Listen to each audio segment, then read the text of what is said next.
Donc, un membre n'est pas supérieur à un autre membre. On saura bien dans le groupe que ce groupe de personnes, c'est des gens qui ont mis en place l'association, dont les membres fondateurs. Maintenant, à partir du moment où tout le monde adhère, je pense que nous avons tous le titre de membre de l'association. Ça, c'est d'un. Mais ma préoccupation qui était beaucoup plus, qui me tenait beaucoup plus à cœur, dans votre correspondance, vous avez parlé des points focaux. Je reviens, on a eu des discussions dans notre équipe, le mot point focal. Moi, je pense que quand on a une association au niveau,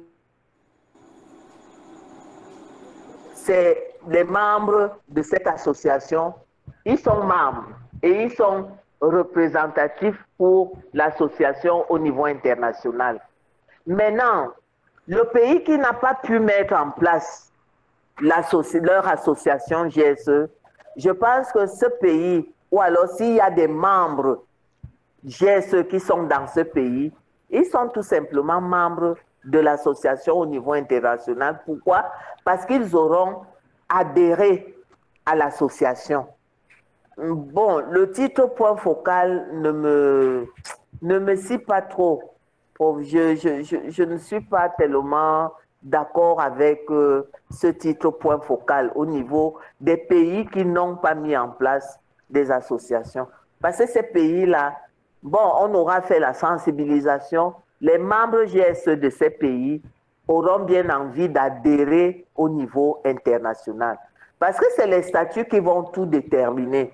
Tout ce qu'on aura arrêté dans les statuts et le règlement intérieur. Ce sont ces orientations que nous allons suivre. Donc, c'est ce que je voulais ajouter au niveau du point focal, parce que ça me dérangeait un peu. Merci. Merci, Sabine. Il y a Vakes Sidibé de la Côte d'Ivoire qui vient nous rejoindre. Bonsoir, Vakes. Alors, on discute de l'adhésion à l'association internationale. Alors, je ne sais pas si quelqu'un d'autre... Est-ce qu'on peut rebondir Oui. Est-ce qu'on peut rebondir à l'intervention de Sabine? Oui, vas-y, Lazare. Voilà, donc, certainement que Sabine n'a pas participé aux échanges qui ont lieu il y a 3 semaines, entre 3 semaines écoulées à peu près. Donc, l'idée, c'est la question donc, de l'ancrage, c'est la question donc, de l'organisation au plan national. Nous savons que tout début est difficile, donc la mobilisation donc, des acteurs, ce n'est pas facile. Peut-être qu'en fait, chez vous, au Cameroun, le problème ne se pose pas parce qu'en fait, vous êtes nombreux. Mais dans les pays où il y a peut-être 2, 3 personnes, acceptent quand même qu'on nomme des points focaux qui vont faire un travail de mobilisation, un travail d'ancrage donc de l'association au plan national, avant qu'on ne puisse proposer une section nationale. Alors, pour que effectivement, parce que en fait, tous sont membres donc, de l'association internationale, mais le souci aussi, c'est de travailler à ce qu'il y ait donc des représentations dans chaque pays, alors, qui va faire le travail de proximité, qui va représenter de façon légitime l'association internationale au niveau pays et continuer à faire le travail et à rendre compte au niveau international. D'accord. Alors donc, c'est dans cette optique-là que la proposition d'un point focal donc, avait été faite. D'accord. Je pense que Sabine aimerait réagir. Sabine, à toi. Oui, prof. C'est très intéressant. Je reviens. Je vais dire à Lazare qu'à la dernière rencontre, il y a 3 semaines, j'étais là. J'étais là et on a débattu. Okay. Peut-être je suis arrivée avec un retard. Mais moi, c'est par rapport à une expérience que je partage. Je ne suis pas contre, mais je trouve mal qu'on dise au point focal. Puisque lorsque ce pays va mettre disons, leur structure en place au pays, est-ce qu'on dira encore que tous les membres de cette structure sont des points focaux? Non. Le point focal, en fait, le point focal représente un pays, je suis très d'accord, mais le point focal peut être libre adhérent. Nous, on a souvent vu ça. Maintenant, c'est pour ça que je dis que ça dépendra des orientations données dans les statuts. Moi, j'ai souvent adhéré dans des associations internationales alors qu'il y a une association au niveau local où moi, je dis délibérément que je n'adhère pas à cette association. Mais cela ne m'empêche pas de mener des activités avec cette association locale. Donc, quand je regarde un peu la démarche que tu donnes, il n'y a pas lieu de dire qu'il faut mettre un point focal. Il y a lieu de dire on choisit un leader. Si c'est de ça que vous voulez parler, on choisit un leader qui va sensibiliser les autres GSE afin de mettre en place une association locale. Mais si on dit un point focal qui va répondre au nom du pays, alors qu'il y a d'autres GSE, et on le nomme leader, il met en place votre association, c'est tout. Moi, c'est ce que je voulais encore relever. D'accord. Peut-être, juste pour clarifier quelque chose, je vois que Barthélemy aimerait intervenir. Je lui donne la parole dans 30 secondes. Je crois que le point focal, ce n'est pas une personne, mais c'est un groupe de personnes qui n'a pas encore créé officiellement une association nationale. Alors, au Bénin... Voilà, là, voilà. Je suis d'accord. Bon, voilà. Alors, le point focal, ce n'est pas un individu, c'est comme une association provisoire, quoi. C'est un groupe de membres qui sont en chemin, qui sont en train de créer une association. Oui, là, je suis d'accord pour... Là, c'est bon. D'accord, OK. Alors, Barthélemy, est-ce que tu veux encore intervenir? Oui, merci, professeur, pour votre éclairage. Je voudrais nous demander de patienter, de ne pas mettre la charrue devant les bœufs. Les statuts vont clarifier un certain nombre de choses et nous aurons à nous prononcer librement là-dessus. Et ce serait, à mon entendement, ce serait pas concevable que l'on n'appartienne pas à une association nationale de son pays et qu'on se retrouve dans l'association internationale. Ça devait être un continuum. Et d'office, les membres de l'association nationale seraient intégrés à l'association internationale. Et par rapport au point focal, je disais, c'est des questions de terminologie. Quand les statuts seront mis en place, tout sera clarifié et nous allons faire le toilettage avant de les adopter. Je vous remercie, professeur. Merci, Barthélemy. Vakes aimerait intervenir. Vas-y, Vakes. Hein? Oui, professeur. Oui, vas-y, Vakes.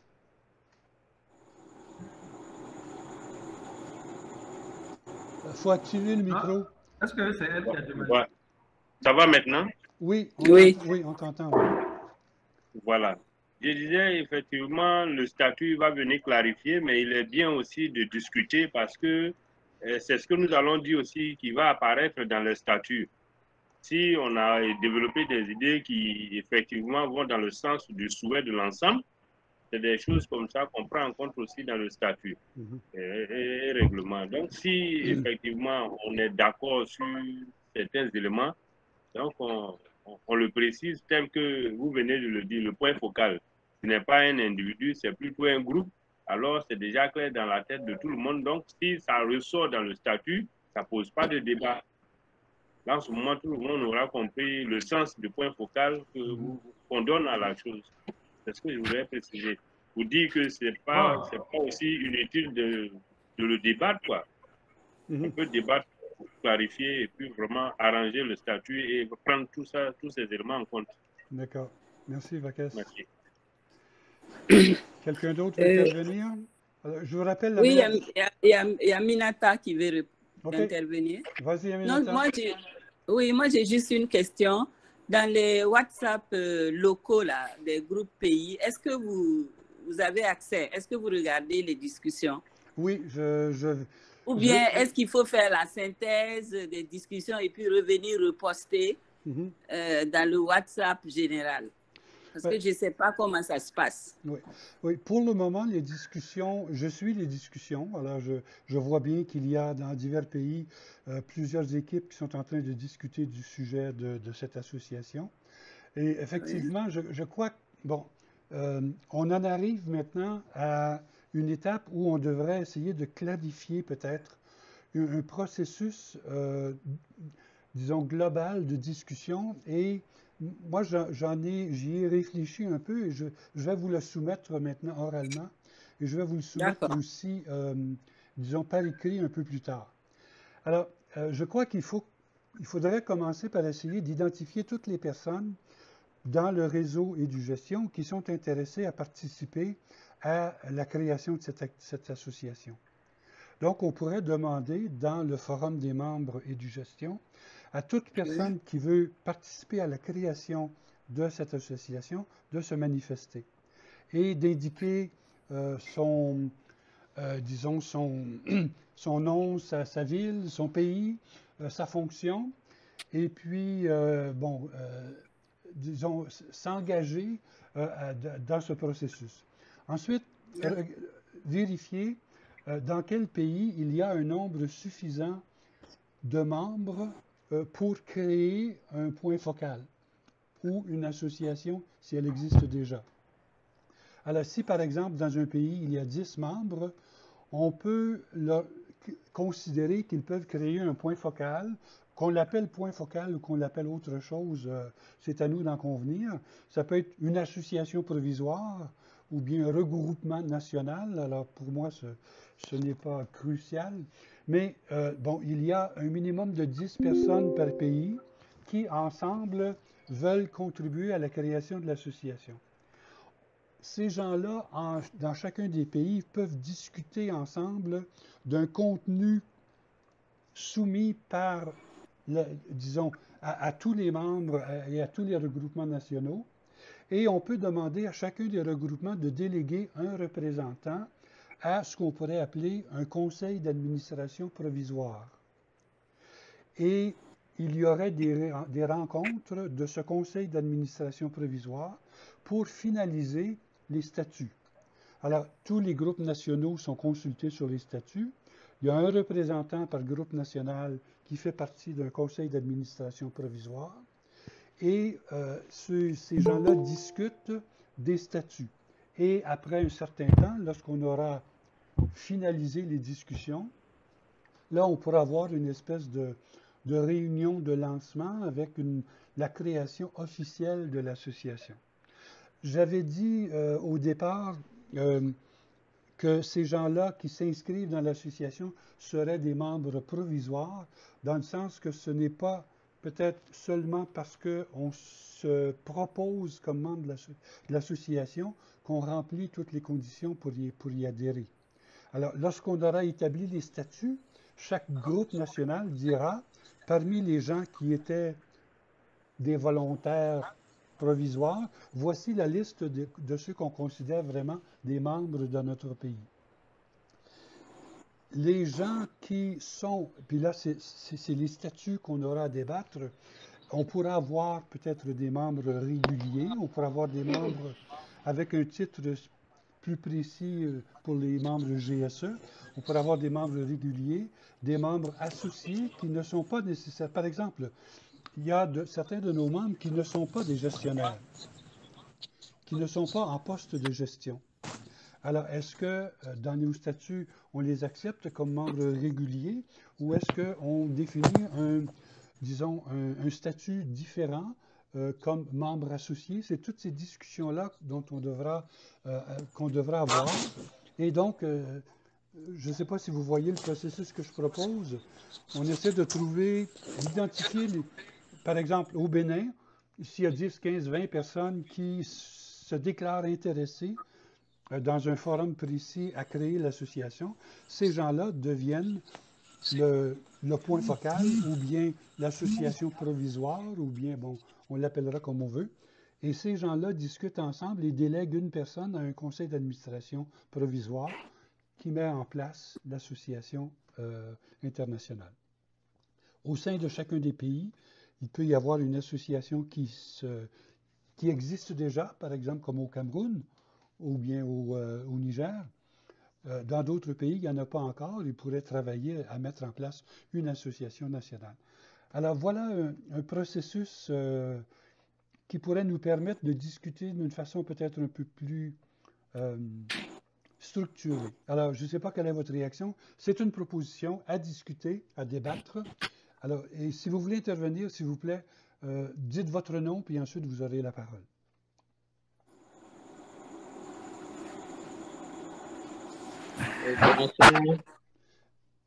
Je n'ai pas entendu. Quelqu'un a dit ça. Bonsoir. Bonsoir à tous. Moi, c'est Alain Sagara. Bonsoir, Alain. Oui, bonsoir à tous. Bien, je suis venu un peu en retard. D'accord. Je viens juste de suivre vraiment la démarche que vous venez d'expliquer. Je trouve que c'est une bonne démarche. Et aussi, par rapport au point focal, bien, moi, je viens de comprendre que c'est un regroupement parce qu'au départ, ça portait une confusion à mon niveau parce que d'habitude, quand on dit point focal, c'est à une personne qu'on pense. Donc déjà, c'est compris que le point focal ici, il s'agit d'un regroupement et non d'une seule personne. Maintenant, l'autre aspect, mon inquiétude, c'est par rapport au... Vous avez parlé de membres provisoires, tous ceux qui vont se dire intéressés par l'association au départ et après le statut, il se pourrait qu'ils pourront pas tous adhérer. Mais je ne sais pas qu'est-ce que ça va donner parce que quand les gens se prononcent, se portent volontaires à adhérer à une association et qu'on commence par eux, et à un moment on dit ah, les textes ne permettent pas à tout le monde d'adhérer, donc certains doivent être exclus. Donc moi j'ai un peu d'inquiétude par rapport à ce niveau. Merci. Merci Alain. Okay. Une bonne observation, je crois. Est-ce que j'ai compris que Sourou Nanako voulait intervenir? OK, oui. À la fois activé. Oui. OK, allez-y. Oui, bonsoir, professeur. Bonsoir. Oui, je pense que on ne peut pas, au début comme ça, quand bien même la volonté, c'est de rallier le plus grand nombre. Tout le monde ne peut pas adhérer tout de suite. Et je pense qu'il est important de distinguer les membres fondateurs et les membres associés. Ça me paraît très important. Et il faut vraiment qu'on en tienne compte. Je ne sais pas la formule qui sera utilisée, mais distinguer les membres fondateurs des membres associés me paraît très important. Ça, c'est mon avis et c'est pourquoi j'adhère à la proposition qui a été faite de distinguer quand même les membres fondateurs des membres associés. Voilà ce que je pense. Merci, Soumou. Quelqu'un d'autre veut intervenir? Sabine, je crois. Et bonsoir une fois de plus. Je suis Sabine du Cameroun. À la suite d'Allah et Prof, moi, comme je l'ai dit auparavant, moi, je ne partage pas l'avis de distinguer les membres. Vraiment, pour un début, et je pense que l'objectif, c'est d'attirer les membres pour un début. Maintenant, peut-être quand il faudra mettre des choses véritablement en place, là, on saura qui adhère, qui n'adhère pas. Mais pour le moment, je me dis, ne commençons pas déjà à faire des distinctions membres fondateurs, membres provisoires. Moi, je ne le partage pas. Un membre GSE est un membre GSE. Peut-être que la distinction pourra se faire au niveau où, comme vous avez dit, il faut élargir l'assiette. C'est-à-dire, même ceux qui ne sont pas GSE pourront adhérer. Peut-être là, il faudra faire une distinction. Mais parler de membres provisoires et membres fondateurs, c'est un avis que je ne voudrais pas trop partager. Je me dis, à partir du moment où tout le monde est intéressé à mettre en place une association, c'est des membres, c'est des adhérents. Maintenant, quant à ce que quelqu'un adhère définitivement, ça dépendra de ce qui sera dit dans les statuts. C'est ce que je voulais ajouter. D'accord. Je crois que Sourou aimerait répondre et peut-être Vakes aussi ensuite. Alors Sourou, on vous écoute? Oui, je pense fondamentalement que ce qui compte au début, eh bien, ce n'est pas le nombre de personnes qui s'engagent dès le départ. Et je pense en matière associative, il y a toujours des pionniers et peut-être chemin faisant, eh bien, le groupe peut s'élargir. Et de mon point de vue, ne focalisons pas l'attention sur l'effectif des personnes qui vont adhérer à l'association dans le départ. Dès lors que nous avons un noyau qui démarre, au fur et à mesure, l'élargissement va se faire et ceux qui sont intéressés vont rejoindre le groupe. Le plus important, c'est qu'on s'entende sur les conditions pour être membre. Si on s'entend sur les conditions pour être membre et que quelqu'un souscrit à ces conditions-là, d'office, la personne sera membre. Donc moi, mon avis personnellement, je ne pense pas que ça soit l'effectif du départ qui compte. C'est toujours, en matière associative, c'est toujours un noyau qui porte un projet. Et chemin faisant, eh bien, les gens adhèrent. C'est ce que je pense fondamentalement. Allô? Oui.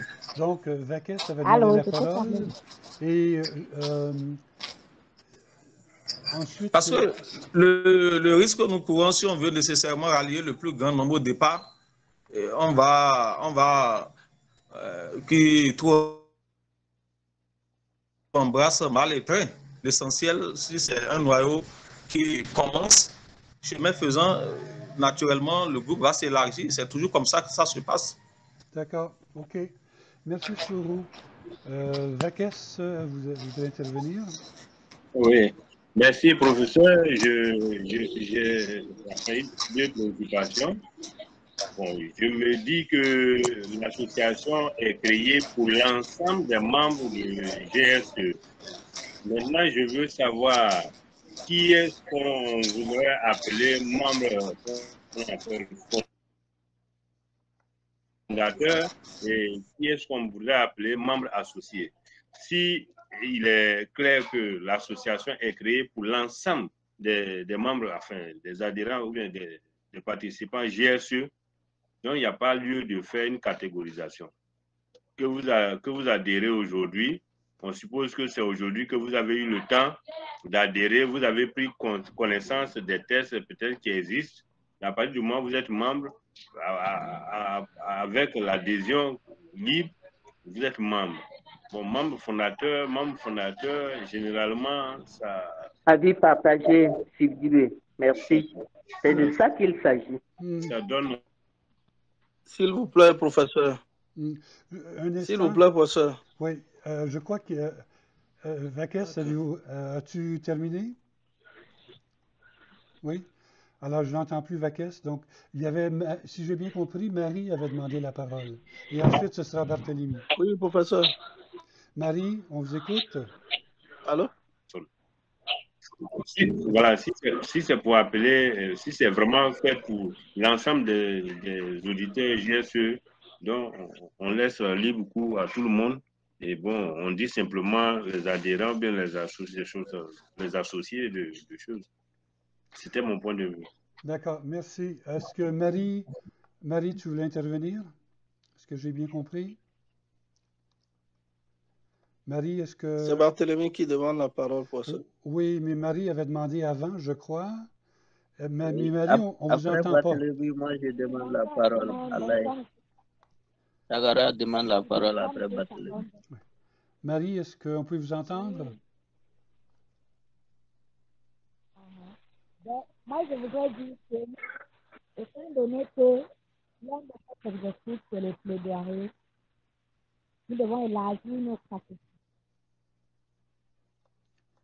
D'accord. Alors, on a quelques difficultés à comprendre de Marie, mais je crois que, si j'ai bien compris, elle veut éviter les catégories. Allô? D'accord. Alors, il y a il y a Barthélemy, Allô? il y a Barthélemy qui veut intervenir, ensuite Alaï et ensuite Rosette. Alors, Barthélemy. Okay. Merci, professeur. Je pense que Sabine a déjà apporté la réponse à sa propre inquiétude. Au départ, il y a un noyau qui met sur pied l'association, mais lorsqu'on ambitionne d'élargir l'assiette, il faut distinguer les catégories de membres. Et je pense, de mon point de vue, qu'au départ, il n'y aura que des gestionnaires GSE. Mais avec le temps, ceux qui vont se rajouter, est-ce qu'ils seraient forcément des GSE? À partir de cet instant, il faut distinguer les catégories de membres. Ce n'est pas une discrimination, mais cela s'impose pour que l'association puisse avoir quand même une structuration respectable. C'est mon point de vue. D'accord, Barthélemy. Alors, il y a Alaï et ensuite Rosette. Alaï? Oui, moi, je partage quelque part le point de vue de Sourou. Barthélemy, parce que pour un début, il faut un noyau. Et ne pas beaucoup mettre l'accent sur l'effectif, la quantité, parce que une fois que l'association serait mise en place, en ce moment, ça peut être élargi. Donc là, on saura qui seront les membres fondateurs, qui seront les membres associés, ainsi de suite. Mais pour un départ, si on commence à créer une distinction pour un départ, bien, moi, je trouve que ça pose problème. Donc, la mise en place de l'association s'est faite par un noyau. Et une fois que les choses sont claires, en ce moment, ça peut être élargi. Et en élargissant, là, il y aura les distinctions peuvent venir. Maintenant, il y a une autre question que j'ai, c'est par rapport, parce qu'on a dit l'association est créée pour les GSE. Il s'agit des diplômés en GSE. Et quelque part, on a le réseau édugestion aussi. Je ne sais pas maintenant quelle est la différence entre les diplômés GSE et ici édugestion, parce que je sais que tous ceux qui sont diplômés GSE, est-ce qu'ils sont forcément dans les réseaux édugestion? D'accord. Peut-être la suggestion qui a été faite par écrit, là, que vous avez reçue, c'était que, bon, effectivement, il y a des membres édugestion qui sont GSE, mais il y en a aussi qui ne sont pas des alumni GSE. Il y a beaucoup d'alumni GSE qui ne sont pas dans le réseau édugestion. Et il y a beaucoup d'alumni GSE qui ne sont pas actifs dans notre réseau, alors qu'il y a des gens dans notre réseau qui sont actifs et qui ne sont pas des alumni GSE. Là, ce qui a été proposé, c'était qu'on se fie plutôt au réseau édugestion comme base pour la création de l'association, dans lesquels il y a des alumni GSE et qui pourraient avoir peut-être un rôle spécial à y jouer parce qu'ils ont certainement une compétence un peu spéciale. D'accord? Rosette, on t'écoute maintenant, à ton tour. Je vais dans le même sens que certains pour dire que moi, je pense qu'il serait préférable que tous ceux qui se retrouvent dans l'association déjà soient des membres GSE. Et comme membre GSE, comme ayant le GSE, on est membre. Maintenant, s'il advient que l'association s'étend à ceux qui n'ont pas de GSE, ceux-là peuvent être des adhérents après. Ils peuvent être considérés comme des adhérents. Mais le noyau même de l'association, ce sont les GSE qui sont déjà d'office membres. Bon, quand tu as dit membres fondateurs, ce qui est sûr est que tous les membres de l'association à la première année sont fondateurs parce que c'est eux qui mettent sur pied l'association. C'est ce que je pense. Bon, mais nous sommes tous des membres. Très bien, et par la suite, on pourra avoir des adhérents, ceux qui ne sont pas GSE. Et ils ont un statut parce qu'en tant qu'adhérents, bon, certains disent souvent les sympathisants. On peut prendre ça comme on veut. Mais ils sont différents des membres quand même. Parce que l'objectif qui nous regroupe, en tout cas, la vision qui nous regroupe, c'est d'abord être GSE, avoir un master GSE. C'est ça qui nous regroupe et c'est ça qu'on doit promouvoir. Or, celui qui n'a pas ça ne saura pas promouvoir cela comme nous. Je pense que voilà déjà l'essentiel de ce qui nous regroupe. Et c'est pour cela qu'on se dit être membre. Oui, je demande parole aussi. D'accord. OK. Bon, Joseph a demandé la parole et ensuite Blandine. Joseph? Ok, bonsoir. Je vous suis depuis et je crois que la préoccupation de Sharon reste. Nous avons, par exemple, dans l'éducation des membres qui ne sont pas GSE. Et je rappelle que nous avons une association d'anciens GSE au Cameroun.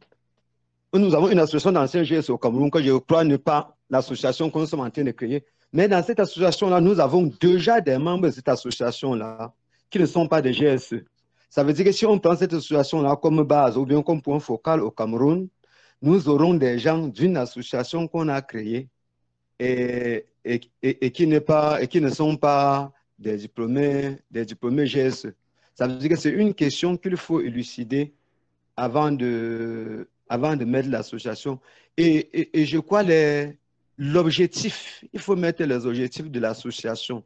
Est-ce que les objectifs de l'association, c'est seulement promouvoir les GSE ou bien c'est former les gestionnaires d'établissements, c'est que nous avons été formés pour le faire. Et si c'était former un gestionnaire d'établissement, si nous formons un gestionnaire d'établissement, il peut facilement devenir aussi un formateur, donc il peut devenir un membre de l'association. Donc il ne faut pas se limiter pour dire, bon, nous sommes des GSE, nous avons dans l'éducation, c'est-à-dire l'annonce que nous faisons, nous avons des gens qui sont à l'intérieur, qui lisent les communiqués que nous faisons, qui ne sont pas diplômés GSE, mais qui sont avec nous dans l'éducation. Ça veut dire que c'est un point qu'il faut bien élucider et créer une réunion déjà avec, au départ, les membres fondateurs avec les distinctions. C'est-à-dire celui-ci est GSE, celui-ci n'est pas GSE. J'ai l'impression qu'en le créant, on crée directement une association avec des distinctions qui peut, d'un moment à l'autre, faire disparaître l'association. On crée une association. Si ceux qui sont à l'intérieur, pour moi, si ceux qui sont à l'intérieur ne sont pas GSE, même si on va faire une formation, eux, ils ne peuvent pas manquer quoi faire, ou bien on peut les former pour qu'ils aillent avec nous pour faire la formation. Donc, c'est mon point de vue. Merci, Joseph. Blandine avait demandé la parole. Blandine? Ok, Blandine, bonsoir tout le monde. J'ai bien suivi les interventions des uns et des autres. Je voudrais abonder dans le même sens que Joseph, mon prédécesseur de tout à l'heure, et dire que le problème que je constate qui est posé généralement ici ce soir, c'est que tout le monde n'a pas la compréhension aisée de la mission et des objectifs poursuivis par l'association. C'est en fonction de la précision qu'on aurait à apporter par rapport à la mission et au rôle de qu'on soit GSE ou qu'on soit pas GSE qui va nous permettre de mieux nous situer dans le cas des adhésions. Est-ce que c'est uniquement les membres de GSE qui doivent être là au début? Est-ce que tout le monde doit être là? J'ai cru lire également dans l'un de vos messages d'invitation que vous avez dit que l'association des alumni de l'Université d'Alexandrie en GSE existe déjà. Donc, ce que nous sommes en train de vouloir créer ici, c'est quelque chose qui doit différer de cette association. Alors, si elle doit différer de cette association, quelle sera sa particularité? Et si tout le monde pouvait comprendre cela aisément, ça va nous permettre de mieux nous situer et nous pourrons relancer la discussion. Merci, Blandine. Effectivement, dans le message que je vous ai écrit ce matin, je vous ai rappelé qu'il existe une association d'alumni GSE. Excusez, une association d'alumni de l'Université Saint-Gall qui regroupe tous les secteurs de l'Université Saint-Gall, pas seulement les GSE.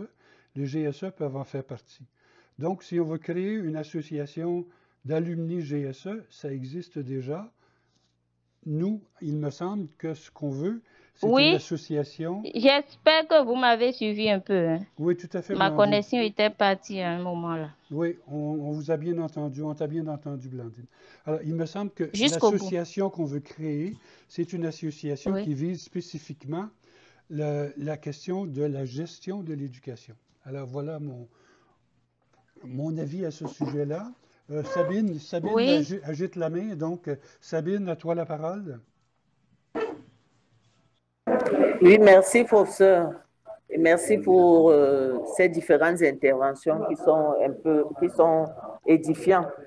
Je voudrais, moi, ma préoccupation, c'est par rapport aux alumni GSE. Est-ce que ça veut dire que tous ceux qui sont passés au niveau de la formation GSE sont dans cette association alumni GSE? Ça, c'est ma première préoccupation.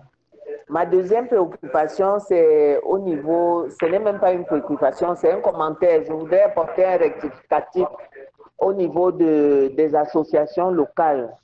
Est-ce que EduGestion est une association locale ou bien EduGestion est un groupe qui a été mis en place pour des échanges, des discussions ou alors les partages d'informations et autres? Parce que si je prends EduGestion Cameroun, oui, nous avons un groupe WhatsApp, nous nous retrouvons, mais ce n'est pas une association du Cameroun. Or, au Cameroun, nous avons mis une association GSE en place.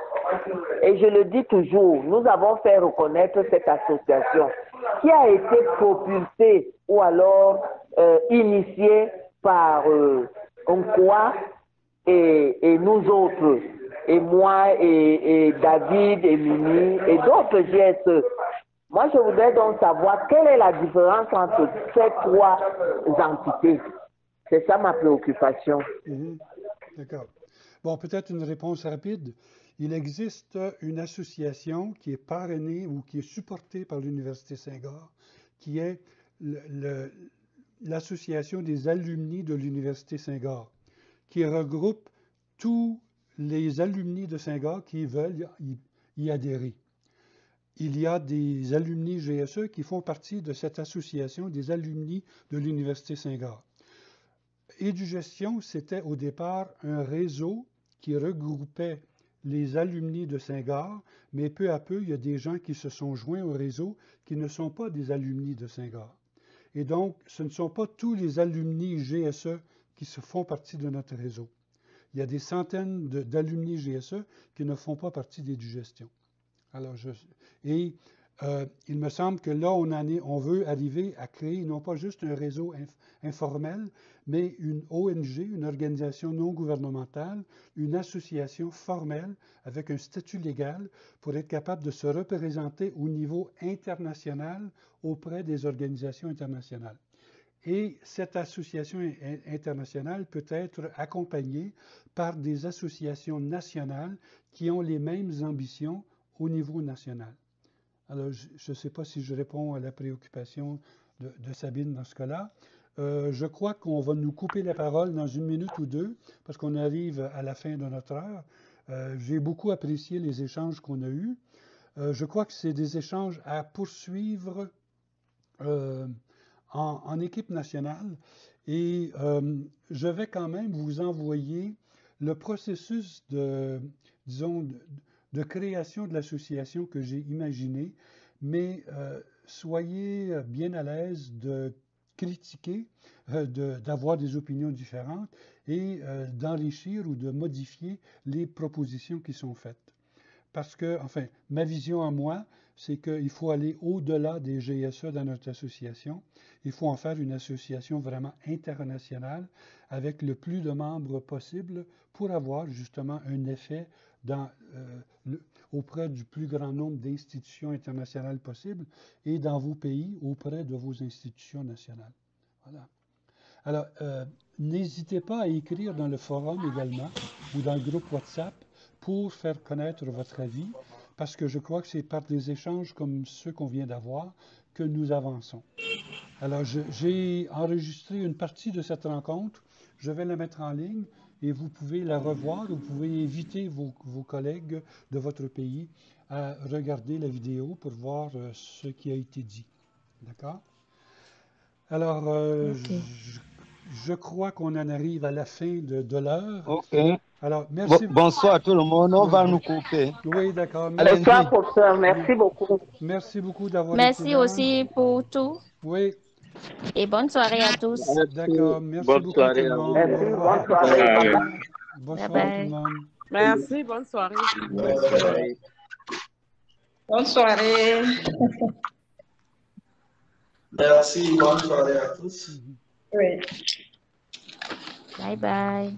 Bye bye. Bye.